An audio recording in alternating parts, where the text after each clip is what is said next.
Israel asegura que la muerte del líder supremo de Hamás es el inicio del fin de la guerra en Gaza, pero otros analistas opinan lo contrario. Nos acompaña Marcos Pekel, analista internacional, profesor universitario, director ejecutivo de la Confederación de Comunidades Judías de Colombia y columnista de opinión. Mucho cargo, mucho título. Profesor Pekel, ¿qué ha habido? Gracias por estar aquí. Muy buenos días, Gustavo. Un saludo a usted, a la mesa de trabajo y a toda la audiencia de Caracol Radio. Un gusto estar con ustedes. ¿Por qué podría ser el fin de la guerra según Israel, pero según otros analistas no, y según la propia Hamás, que dice que seguirán en pie haciendo lo que mejor saben hacer, terrorismo? Sí, es difícil saber en este momento. Creo que el balón está definitivamente en el lado de Hamás. Ellos tienen 101 secuestrados y esa es la clave. La guerra se pudo haber acabado hace tiempos también si ellos hubieran liberado a los secuestrados que tienen, y depende de quién asuma las riendas de Hamás y qué es lo que ellos quieren, pero no hemos visto en las declaraciones iniciales que estén dispuestos a liberar a los rehenes, y nos siguen con la misma retórica de exigirle a Israel cosas que Israel en este momento no va a poder cumplir. Por lo tanto, dependerá de cómo se mueva también la diplomacia por atrás que se trate de hacer. No sabemos en este momento quién tiene contacto directo con Hamás, si los cataríes, si los egipcios. Creo que hay mucho movimiento por atrás, porque sí se pudo haber quedado una circunstancia positiva, pero no estamos seguros. Una de las cosas, profesor Pekel, que yo supongo que le han preguntado a usted y a otros analistas del conflicto en el Medio Oriente desde el punto de vista de Israel, seguramente es una pregunta repetida, pero ahora con la muerte de Sinwar me parece que también es válida, y es que en efecto, han muerto muchos líderes de Hamás. Ya habían matado en Irán al que reemplazó el señor Sinwar. Ayer muere Sinwar en una operación, digamos, un poco por accidente, porque no esperaban encontrárselo allí. Y la pregunta es si esto realmente cambia algo, o es un poco como la fábula de la serpiente de las 7 cabezas. Usted va matándolas y van saliendo unas nuevas, tal vez peores. Sí, eso es así ha sido la historia de Hamás. Recordemos que la segunda intifada Israel le liquidó a los líderes, al fundador, al Sheikh Yassin, a Ahmed Rantisi. La organización no va a desaparecer porque Sinwar esté muerto, la organización va a seguir. Pero hay que ver ponerlo en el contexto de un año de guerra donde Hamás ha perdido muchísimos combatientes, muchísimos de sus líderes. Uno de los líderes históricos, Mohamed Deif, también fue muerto hace un par de meses. Pero la ideología está ahí. La dinámica en que ellos han estado en Gaza desde el 2007 está ahí. La ideología de la guerra, la ideología de seguir, va a seguir. Por lo tanto, hay que ver si tiene alguna cohesión en este momento para poder negociar un acuerdo con los rehenes. No sabemos quiénes tienen los rehenes, si Hamás los tiene a todos o los tienen otras organizaciones que también operan en Gaza. Y por lo tanto hay muchísima incertidumbre. Es un hecho que la muerte de Sinwar no representa el fin de Hamás de ninguna manera. Profesor Pekel, más allá de cualquier consideración sobre la política de Netanyahu, pues por supuesto el respeto, el cariño por toda la comunidad judía, pero aún gente de la comunidad judía se pregunta ¿hasta dónde va a ir Netanyahu? ¿Hasta dónde va a seguir militarmente? ¿Esto cuándo termina? Pues mire, no se trata de estar enfrentando realmente una guerra de supervivencia. Nosotros hemos visto lo que está pasando. Gaza, que Sinwar es el responsable de que estemos en esta situación en este momento en Medio Oriente. Empezó en Líbano una guerra contra Israel no provocada por parte de Hezbollah el 8 de octubre, al día siguiente después de la masacre. Hemos visto, Gustavo, cómo Yemen, un país empobrecido, donde la gente no tiene que comer, donde se mueren de pandemias, donde no hay nada, unos rebeldes aliados de Irán tienen los más sofisticados misiles balísticos para atacar a Israel a 2.000 kilómetros de distancia. Y hemos visto también ataques directamente desde Irán. Eso es lo que está enfrentando en este momento Israel, el Estado de Israel, más allá del gobierno. Y el Estado de Israel siente en Israel que es una guerra de supervivencia y que tiene que volver a crear unas condiciones para que no sea otra vez atacado como fue el 7 de octubre, ya sea desde Gaza o ya sea desde Líbano. Pero obviamente que todos esperamos que la guerra se acabe pronto, lamentamos las víctimas civiles sin duda alguna, pero Israel está enfrentando una situación muy compleja que es por su supervivencia en la región del Medio Oriente como Estado-nación del pueblo judío. Profesor Pekel, una de las características del señor Sinwar es que tal vez a diferencia de otros militantes de Hamás o de Hezbollah, él conocía muy bien Israel hablaba su idioma, conocía los textos del sionismo, los textos de la religión, es decir, era un hombre con una preparación muy particular, ¿no? Sí, él la logró en la cárcel en Israel.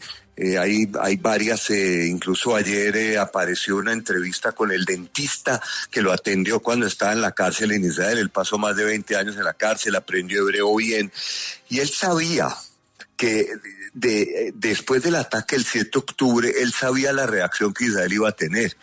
Y a Sinwar le preguntaron alguna vez, cuando fue la liberación del prisionero Gilad Shalit, y en momentos en que él desde la prisión incitaba a acciones de violencia, que si era justificado que murieran 10.000 palestinos por la vida de un israelí. Él dijo, podrían morir 100.000, todo se justifica.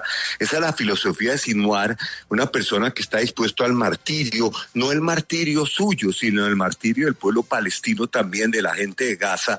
Y eso es lamentablemente lo que vimos en este año de guerra, donde vimos cómo Hamás opera entre los túneles, cómo la población de Palestina es utilizada como escudos humanos, y cómo Hamás demostró que no tiene ningún interés en la población palestina. Todo el dinero que llegaba de Qatar, millones de dólares, era utilizado para crear armamento, para construir túneles, y nada para la población civil. Este era Sinwar, y pues ayer murió, pero no sabemos quién va a llegar, y el que llega, como usted dijo antes, puede ser puede ser peor que él en el tema del martirio, en el tema de sacrificar a la población de Gaza por la idea de borrar a Israel del mapa y crear un Estado islámico en lo que ellos jamás llaman el Waqf, la tierra sagrada. Es precisamente ese el escenario de la pregunta que le quiero hacer. Lo han visto mis padres, lo he visto yo, y probablemente lo sigan viendo mis hijos durante décadas. La situación que estamos viviendo en el Oriente Medio, y algunos pensamos que la única solución, la más civilizada y la correcta, es que el Islam, tanto en su parte moderada, su parte legal, como en las personas que practican esta religión y están en ejercicio del terrorismo, todos acepten el derecho del Estado de Israel a existir. Ahí acabaría todo. Pues eso, mire, Gustavo, que cuando se estuvo cerca de solucionar el conflicto con los acuerdos de Oslo en el año 2000, en la última cumbre que convocó el presidente Clinton con Ehud Barak como primer ministro de Israel y Arafat, llegado el momento de aceptar un acuerdo de paz que propuso Clinton sobre la mesa, donde se creaba un Estado palestino al lado de Israel y se respondía a las exigencias de los palestinos en el tema de tener su propio Estado. Arafat dijo no. Inmediatamente Hamás comenzó una campaña con terroristas suicidas, es decir, Hamás envió adolescentes suicidas a matar judíos en Israel con el fin de acabar con las perspectivas que en ese momento había de una paz que, como usted lo dijo, de reconocimiento mutuo de Israel hacia los palestinos y de los palestinos a Israel. Y desde entonces pues no hemos podido volver a crear otra dinámica de paz como crearon los acuerdos de Oslo, y quizás pensando un poco que esta guerra termine y se vuelva a crear alguna dinámica con base en los acuerdos de Abraham, con los países árabes como protagonistas, con Arabia Saudita, para crear una dinámica que se pueda volver a crear una convivencia, o se pueda crear una convivencia pacífica en la región. Esperemos que eso se dé. Profesor Pekel, una última inquietud, ya que entre todos sus pergaminos, bueno, y hablando de judaísmo y de una religión que tiene tantos siglos, lo de pergaminos sí que pega bien. En uno de sus pergaminos es que es, como hemos dicho, director ejecutivo de la Confederación de Comunidades Judías de Colombia. ¿Cómo vamos con el presidente Petro? Pues mire, Gustavo, nosotros realmente lamentamos algunas de las declaraciones del presidente Petro. Obviamente lamentamos que haya roto las relaciones con Israel. Creo que ahí el presidente Petro perdió la posibilidad de mantener una interlocución. El presidente Petro, que ha hablado de una conferencia así todo, lamentablemente perdió esa interlocución al romper las relaciones, porque países que han sido muy críticos de Israel, igual como Chile, como Irlanda, como Turquía, la misma Sudáfrica, han mantenido sus relaciones diplomáticas con Israel.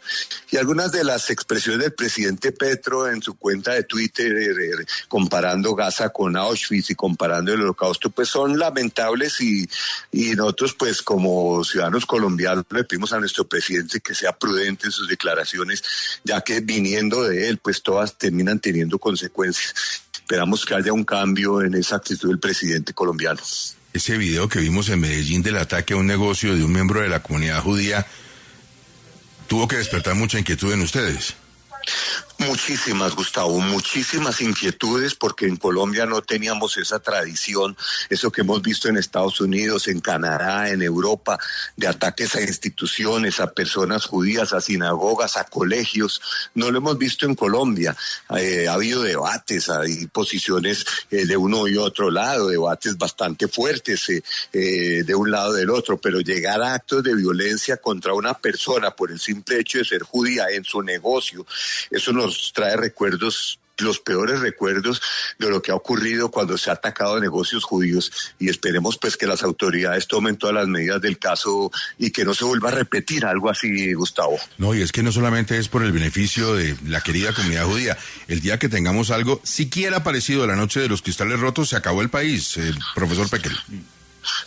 Sí, es obvio que nosotros esperamos que no se llegue ni de cerca a eso, pero eso nos recuerda a ese mismo episodio que usted está mencionando, y fue por el simple hecho de que el dueño del negocio era una persona judía que la atacaron. No tenemos en Colombia una tradición de esas y esperamos que no sea este el comienzo, sino que sea un hecho aislado y que se quede ahí, porque sería muy grave que este tipo de hechos empiezan a ser más frecuentes. Profesor Pekel, siempre preocupados por Israel, preocupados por Palestina, por todo lo que sucede en esa región del mundo con gente inocente en un conflicto que debería acabar. Muchísimas gracias por atendernos. Ha sido un gusto, Gustavo, le agradezco mucho a usted la entrevista y un saludo a toda la audiencia de Caracol.